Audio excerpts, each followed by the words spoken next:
तिथूनच काही अंतरावर आपल्याला भाटघर धरणाचे दरवाजे दिसतात। तर मित्रांनो, या धरणाला एकूण 81 दरवाजे। नदीकाठच्या भागातील असंख्य शेतकरी बांधवांना याचा फायदा होतो। मोर तर हे बघू शकता मित्रांनो, मोर आपल्याला एवढ्या जवळनं पाहायला मिळालेलं आहे। हेच ते मित्रांनो भाटघर धरण, आणि इकडे सूर्यास्त देखील होतानाचे काही क्षण आपण पाहत आहोत। तर जवळपास मित्रांनो 2-3 दिवसापासून पावसाने जरा विश्रांती घेतलेली आहे, त्यामुळे असं सुंदर असं आपल्याला वातावरण पाहायला मिळते। इकडे सध्या आपण राजेवाडी ते हरतळी या मार्गावरून निघालेलो आहोत भाटघर धरणाच्या दिशेने। सगळीकडे या भागामध्ये भाताची शेती केलेली आपल्याला दिसून येते। जर तुम्ही या चॅनलवर पहिल्यांदा आलेला असाल तर चॅनलला सबस्क्राइब करून बाजूला असलेल्या बेल आयकॉनवरती क्लिक करा। ह्या काही गायी आलेल्या आहेत समोरच, चलो। आणि हा मित्रांनो जो समोरून आपल्याला रस्ता दिसतोय तो भोर ते कापूरहोळ हा मार्ग आहे।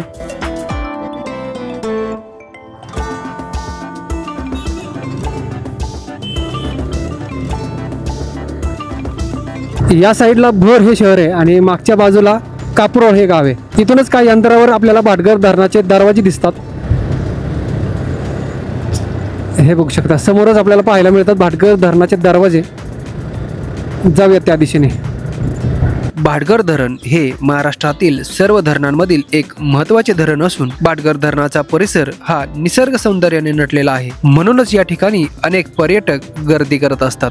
काही दिवसापूर्वीच मित्रांनो ह्या रस्त्याचं काम पूर्ण झालेलं दिसतंय आपल्याला, आणि उजव्या बाजूला आपल्याला भाटघर धरणाची भिंत दिसत आहे, हे बघू शकता। तर सध्या आपण भाटघर धरण या ठिकाणी आलेलो आहोत मित्रांनो। हा बघू शकता कापूरहोळ भोर हा मार्ग आहे, आणि ह्या ठिकाणी आपल्याला भाटघर धरणाचे दरवाजे बघायला मिळतात। तर आपण त्या दिशेने जात आहोत। सध्या माझ्यासोबत इरफान आलेला आहे। चला तर मग मित्रांनो जाऊयात आपण भाटघर धरणाच्या भिंतीजवळ, चला। तर अशी ह्या भाताच्या शेतीमधनं मित्रांनो अशी वाट आहे। आपण ते वरती एक बाबा होते त्यांना विचारलं होतं, ते बोलले होते की याच वाटेने तुम्ही तिथपर्यंत जाऊ शकता त्या। सो जाऊयात आपण त्या दिशेने। हे बघू शकता हे दरवाजे आहेत। खूपच जबरदस्त हा परिसर। हे संपूर्ण अशी भाताची शेती, थोडासा चिखल वगैरे आहे खाली।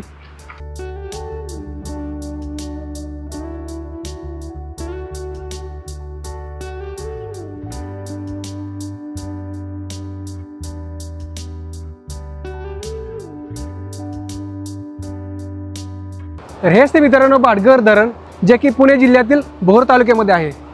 खूपच जबरदस्त या ठिकाणचं वातावरण आहे संपूर्ण असं। तर सध्या आपण भाटघर धरण या ठिकाणी आलेलो आहोत। बाजूलाच भाटघर हे गाव आहे, आणि नीरा नदीची उपनदी वेळवंडी नदी या नदीवर हे धरण 1928 साली बांधण्यात आलेलं आहे। हे धरण इंग्रजांच्या काळात बांधलेलं होतं। मुंबई इलाख्याचा गव्हर्नर लॉइड याचे नाव या धरणास देण्यात आले होते। त्यानंतर या धरणाला भाटघर धरण या नावाने ओळखू लागले सगळे।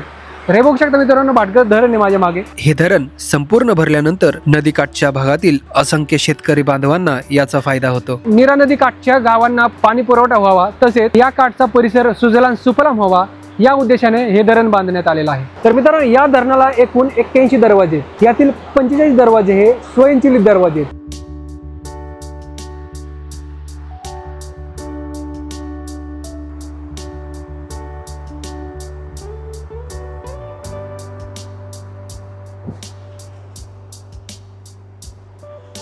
काही वेळानंतर आता आपण धरणाच्या पलीकडच्या बाजूला सुद्धा जाणार आहोत।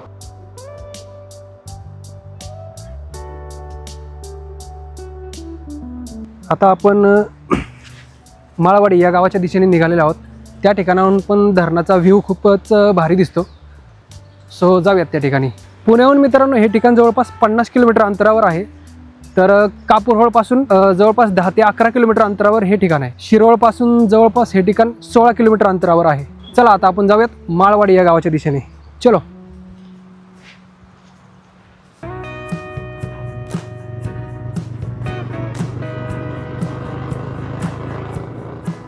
तर सध्या आपण माळवाडी या गावाच्या दिशेने निघालेलो आहोत। बाजूला खूपच सुंदर अशी नदी आपल्याला पाहायला मिळालेली आहे। माळवाडी फाट्यावरती आलेलो आहोत। या मार्गाने आता आपल्याला आतमध्ये जायचंय। हे बघू शकता इकडे भुतोंडे वगैरे गाव आहेत, आणि हा असा सुंदर असा नदीचा परिसर खूपच भारी। काही वेळातच आता आपण धरणाच्या भिंतीजवळ पोहोचणार आहोत। आणि या ठिकाणी मासे पकडायचं सुरू आहे वाटतं, जाळं टाकायचं चालू आहे. समोरच आपल्याला धरणाची भिंत पाहायला मिळते.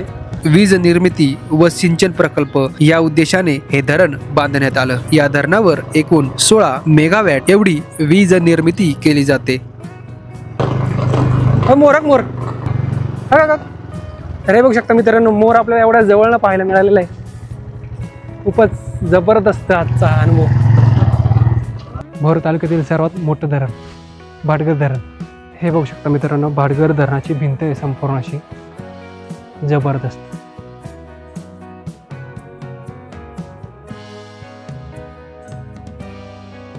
या ठिकाणी संपूर्ण अशी भाटघर धरणाची भिंत आहे.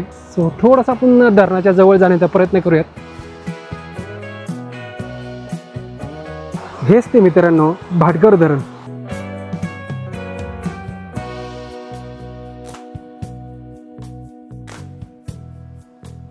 खूपच सुंदर असं दृश्य. तर मित्रांनो हा व्ह्यू कसा आहे तुम्ही कमेंट करून नक्की कळवा.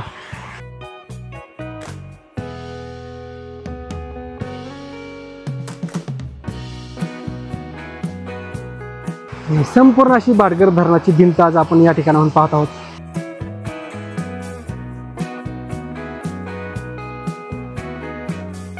खूपच जबरदस्त हे ठिकाणी मित्रांनो. 5:30 वाजता झालं त्यामुळं एकदम ऊन आपल्याला एकदम कडक लागते या ठिकाणी. हे बघू शकता मित्रांनो भाटघर धरण आहे. या धरणाची पाणी साठवण्याची क्षमता ही जवळपास 23 TMC एवढी आहे.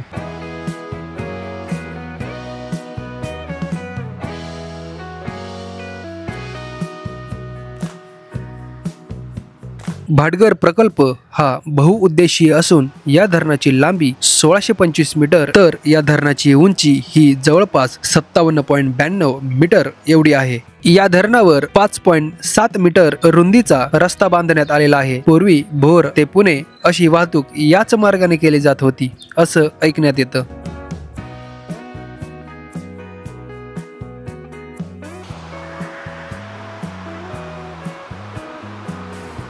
खूपच सुंदर असं आणि जबरदस्त हे लोकेशन आहे मित्रांनो.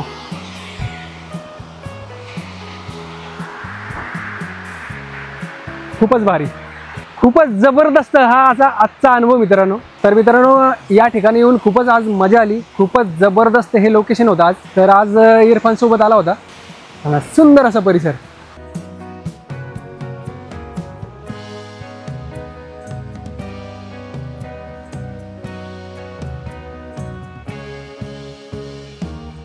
तर मित्रांनो याच धरणावरून पूर्वी भोर ते पुणे असा प्रवास केला जात होता असं ऐकण्यात येतं. सध्या मी माळवाडी ते नरे या मार्गावर थांबलेलो आहोत आणि हा बघू शकता मित्रांनो संपूर्ण असा भाटघर धरणाचा परिसर आपल्याला पाहायला मिळतोय.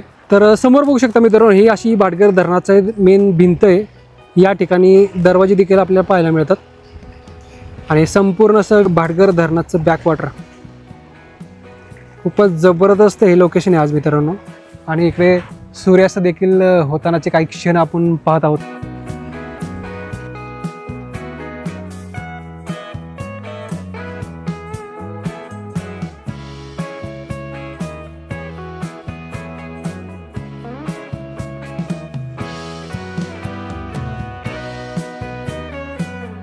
धरणाच्या मुख्य भिंतीला आधार मिळावा यासाठी 1968 साली नदीच्या प्रवाहाच्या दिशेने एक भक्कम अशी भिंत उभारलेली आहे. तर आज मित्रांनो आम्ही भाटघर धरण पूर्ण पाहिलेलं आहे. खरंच जबरदस्त आजचा हा अनुभव आहे मित्रांनो. खूपच मजा आली. तर आता आपण परतीच्या प्रवासाला निघणार आहोत. सो चला तर मग मित्रांनो भेटूयात असेच एका नवीन भटकंतीसोबत. तोपर्यंत बाय बाय. चला. जबरदस्त.